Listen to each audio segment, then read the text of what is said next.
Just now, the doctor just anesthetized the girl's ear, but she was just about to treat the wound. Two boys actually played the ball in the emergency room. Unexpectedly, the boy kept discouraging. He threw the ball again. This is a big deal. It turned by the paramedic, happened to shoot the ball again, and then the headshot happened. The patient's ear was cut off on the spot. The doctor was shocked. The doctor hurriedly asked his colleagues to bring gauze. Unexpectedly, a colleague turned around. I just stepped on the falling ear. Girl can't take it anymore. Immediately scared out of the pig bark. It's so busy now. The male doctor was thrown and passed out on the spot. Girls are even more unlucky to have their ears cut off. The male doctor who fell was okay. I didn't find anything serious when I woke up. It was a grade 3 concussion, but the trouble is the girl whose ear was cut off. They wanted to have their ears debrided. The ears are cut off, and he was trampled on by the doctor. The doctor reassured her not to worry. They would take her ears back for free. Is that all there is to it? Presumably no one would be happy to replace it. And so it is. So the girl's father found the hospital director. I wanted to explain, but my father didn't listen at all. Daughter's ears are gone. Explain what else? A set of medical terms. It made the director speechless. This is really embarrassing. It seems that this matter can't be good. At the same time, the doctor who cut off the girl's ear was also embarrassed due to her mistake just now. All the patients were afraid to let her touch again. I am afraid that any part of myself will be cut off. That's annoying enough. But the boys are still noisy. This can make a military doctor. Hunter is pissed. Let's stay down there for a second.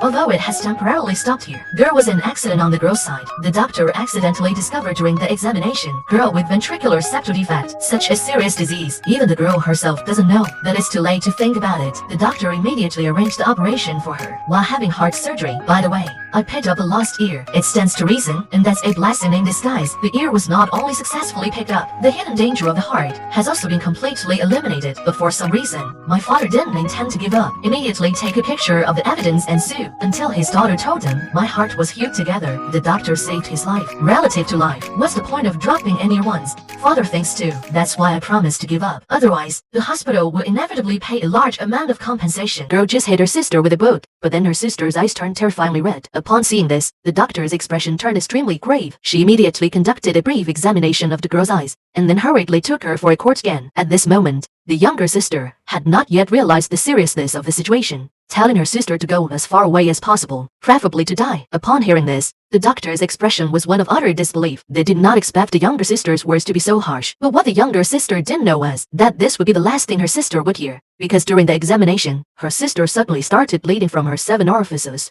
and there was even brain matter in the blood. At that moment, the younger sister happened to pass by the door. Holly! What did you do to my sister? Holly! Holly, what did you do to her? He asked the doctor if his sister would be in danger. He told his sister he wished she would die. If this sentence is the last one his sister hears, she will feel guilty for a lifetime. So the younger sister begged the doctor to save her sister, but the doctor wasn't very confident either. Sure enough, right after the doctor finished speaking, bad news came from the operating room. His sister's brain actually changed color, which meant her brain was bleeding. After a careful examination, the doctor quickly found the cause of the bleeding. Her carotid artery was detached, resulting in extensive rupture of brain blood vessels, leading to interrupted blood supply to the brain. Even if the doctor could fix the hole in her brain and prevent brain tissue from flowing into the nasal cavity, carotid artery dissection would still cause loss of brain function. Faced with this sudden situation, the doctors were powerless. They could only watch the girl die. But the doctor said the good news was, this girl was only 16 years old. She would be a great candidate for organ donation. When the news reached her younger sister, she exploded with anger. Her sister's death had already made her feel guilty enough, and now the doctors wanted to take away her organs. She shouted for the doctors to leave immediately, to help the girl get out of self-blame. Grace urged him to say the last words he wanted his sister to hear, because Grace believed if it were the younger sister lying in bed at this moment, and the sister regretted by her side, she would also forgive her sister. I'm sorry. I'm so sorry.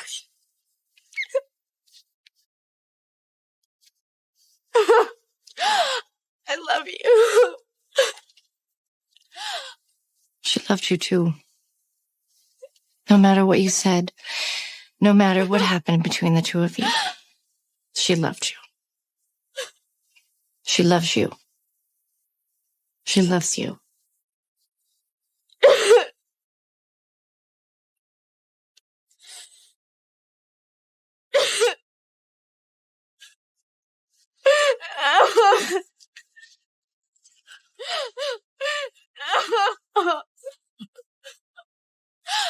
An 8-year-old girl covered in wounds, yet her parents nearby seemed indifferent, only saying she was playing too rough. But when the doctor saw the wounds on her arms, he completely lost his composure. Wounds several centimeters long were fixed with staples. Did they do this to you?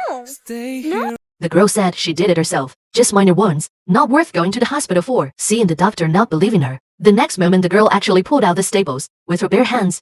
But the last one couldn't be pulled out, so she bit it out with her teeth directly into her mouth. Such actions left the doctor bewildered. How much pain must there be? With no one around, the girl finally revealed her secret. So the doctor brought a basin of ice water, wanting to see if the girl really couldn't feel pain. But after 5 minutes passed, the girl remained calm and composed, while the doctor couldn't take it anymore, hastily withdrawing his hand. At this moment, he had to believe the girl really had no pain sensation. The girl said her foster parents outside were superheroes, all children who had lost both parents, and almost all awakened their superpowers at her age. Because of this, the girl firmly believed she had superpowers. Yesterday, some classmates at school didn't believe her, until they punched her stomach 25 times. Once with a baseball bat. Only then did they believe. With a skeptical attitude, the doctor sent the girl for an MRI scan. But the girl worried it would cost her parents a lot of money. However, with the appearance of the test results, everyone was stunned in place. The girl had internal bleeding in her abdomen, likely from being beaten with a baseball bat. Surgery was now urgently needed. But when it was time for the discussion, the girl was nowhere to be found. Soon, half of the hospital staff was alarmed, searching for the girl's whereabouts. Finally, Alec found the girl. But unexpectedly, the girl refused the surgery. Her reason being her foster parents were struggling financially. They might not be able to afford the surgery fees, and they were good people. She didn't want to change foster parents again. Considering the girl's special situation, the hospital waived her surgery fees. However, the girl's injuries were too severe. The doctor had to remove most of her liver. Everyone had wished they didn't feel pain, but now, truly not feeling pain would be better.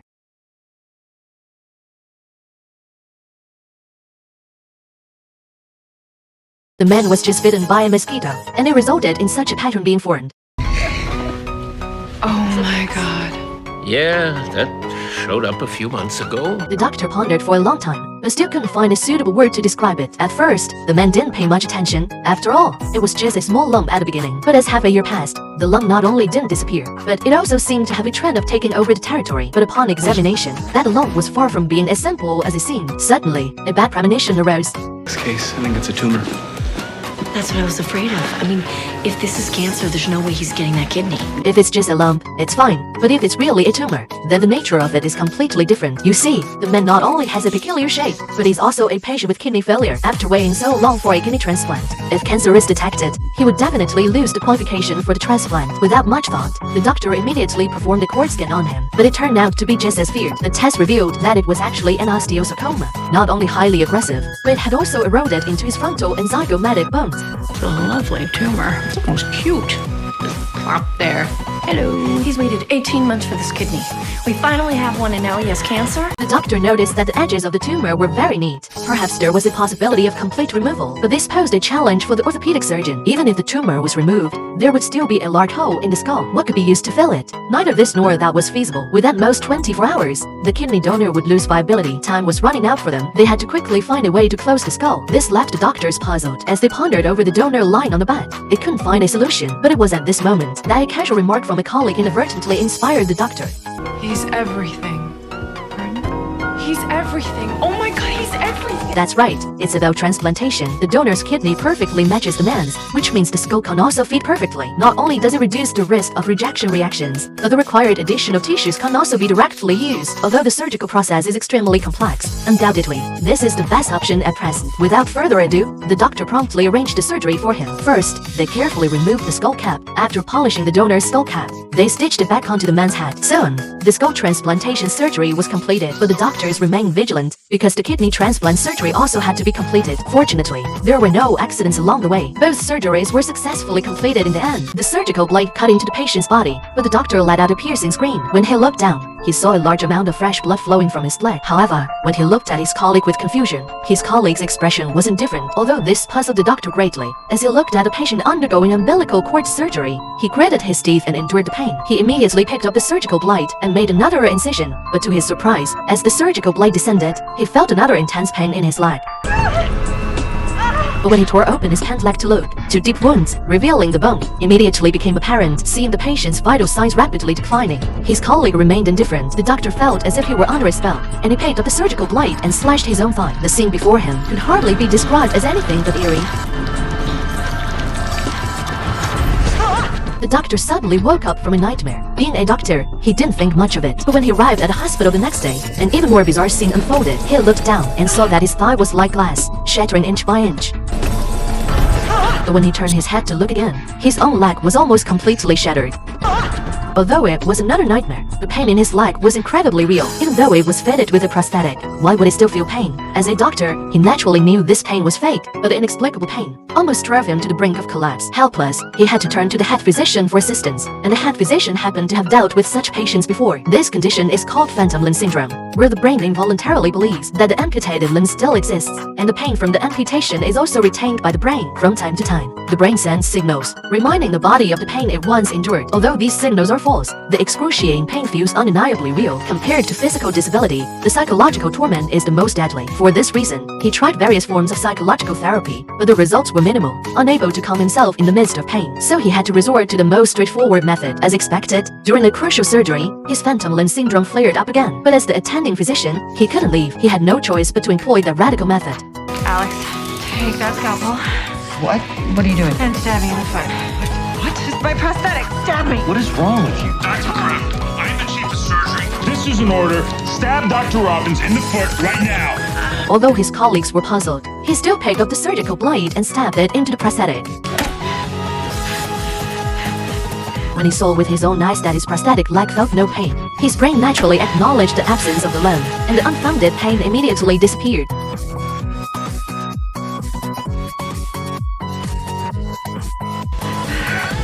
The one-year-old baby cried incessantly, but the doctor didn't find any abnormalities. But when he picked up the baby, he was startled by a faint smell emanating from the baby's body. He instructed his assistant to secretly take a blood sample from the baby, making sure the baby's father didn't find out. He suspected the father might have done something terrible to the baby. The blood test results quickly came out, but when the doctor saw the report, his worst fears were realized.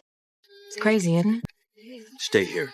Stay in this room and do not leave. Do not leave that man alone with that child. The doctor never imagined that the father would do such a thing to the baby. Realizing the severity of the issue, the doctor hurriedly informed the head physician. They found, to their astonishment, in the one-year-old baby's blood, traces of substances related to drugs. The reason the baby cried incessantly could very well be due to withdrawal symptoms. If that were the case, the baby's addiction would likely be linked to their parent.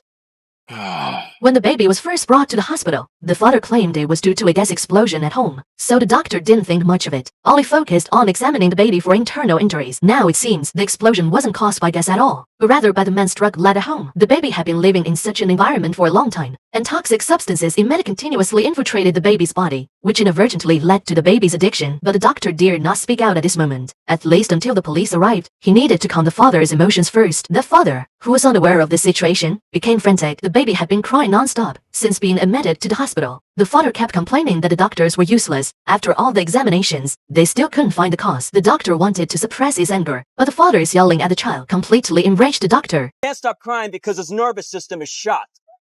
He can't stop crying because his brain and his heart and his renal system are all compromised. He can't stop crying because he's in withdrawal from crystal meth. You son of a bitch, the doctor exclaimed angrily, letting slip his tongue. The father had anticipated his secret would be discovered. He explained that all he did was for survival. Neither he nor his wife intended to harm the child. And I'm a good dad and I love my family. Well, now you can love your family from jail.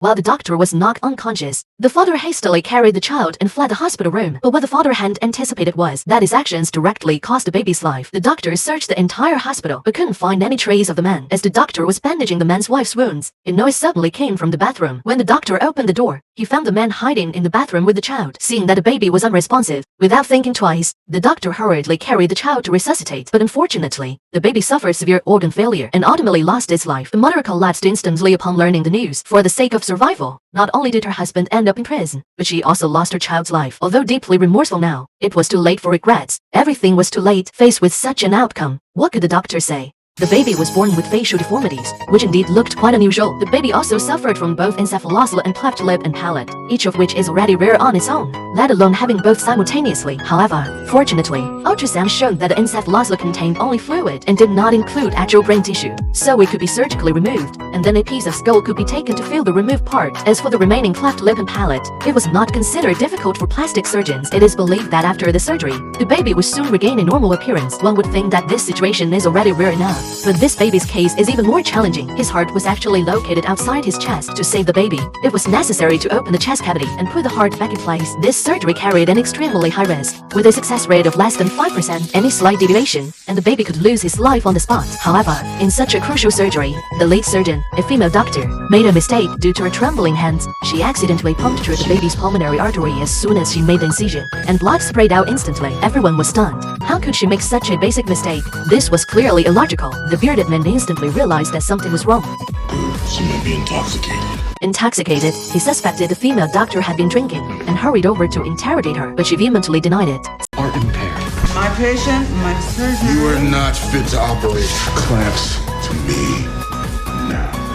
In his anger, the bearded man immediately instructed the nurse to test her blood in case anything went wrong with the baby. This would be strong evidence for prosecution. To his surprise, there was no alcohol in her bloodstream. So why was she trembling? Under their relentless questioning, she could no longer hide the truth. The female doctor reluctantly confessed that she had a secret drinking habit. She needed alcohol to steady her hands for surgery, and lately, she had been trying to quit, resulting in withdrawal symptoms and tremors. If she didn't have a drink, she wouldn't be able to continue the upcoming surgery. This dilemma put the doctor in a difficult position. After all, he was the only one experienced enough for the operation, but the baby's life was on the line. Reluctantly, the bearded man agreed to her request, allowing her a small drink. However, the female doctor, being a heavy drinker, one drink wasn't enough for her. In no time, she had consumed half a bottle. To prevent any mishaps, the bearded man had her guide from the sidelines while he performed the surgery on the baby. But when he opened the baby's chest cavity, he found the heart too large to fit in the small chest. In this critical moment, the female doctor suggested removing a part of the lung to make space for the heart, though it would affect the baby's breathing. Survival was paramount. Sure enough, the heart was successfully placed inside the chest. They thought it was over, but just as the doctor was about to suture the wound,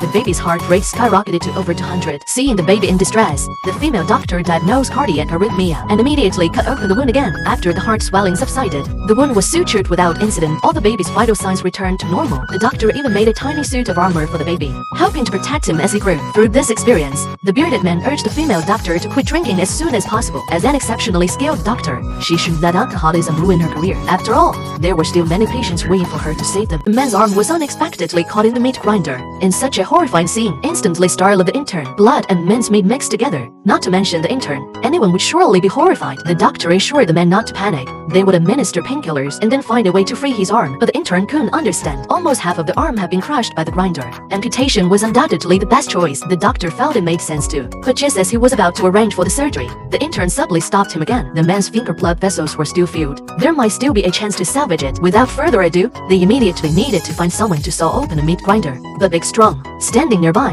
was unwilling. He had spent a lot of money on that meat grinder. Opening it up would render it useless. Luckily, Chubby had some skills. He assured them he could dismantle the meat grinder. Time was of the essence, so the two of them immediately got to work. They thought it would go smoothly, but just as they were halfway through, the machine started blaring an alarm. What'd you do? I didn't do anything. As the machine loosened, the man's blood flow continued to increase, but they didn't have much time left. If they couldn't dismantle the machine within 15 minutes, the only outcome awaiting the man would be amputation. With each passing second, the man's blood pressure kept dropping. Under the doctor's constant urging, they to quickly finish dismantling the machine. The doctor instructed them to leave immediately because the upcoming scene would be gruesome. However, driven by curiosity, the two insisted on staying to watch. But when the arm was finally pulled out, the two were left dumbfounded.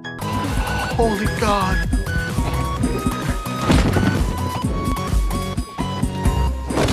The 3 fingers of the man were already severed by the grinder, and the thumb was mashed into a pulp. The doctor suggested replacing the thumb with a toe, but the intern adamantly refused. He insisted on amputating the man's big toe to attach it to the hand. Though it looked awkward, it would still be functional. The doctor strongly opposed this. How could they amputate someone's big toe? If they were to amputate, it should be the second toe at least, to reduce the risk of walking difficulties. Upon hearing this, the department head was also astonished. You guys can't even think of this method. Attaching a toe to the hand, if it were you. Would you agree? Sure enough, as soon as the intern mentioned this idea, Big Strong beside him became agitated. His toe? Are you serious? Tommy, calm down. I'm sorry. I didn't mean to yell. It's just... that's weird. Yeah, But unexpectedly, the man thought this might be a good solution. At least his hand would still be somewhat functional. He immediately urged the doctor to proceed with the surgery. I think the toe will be fine. I was right. Pulling strings behind the scenes like some kind of puppet master? While the surgery was somewhat unconventional, it did manage to save the man's palm, truly showing that there's nothing that can be done if you put your mind to it.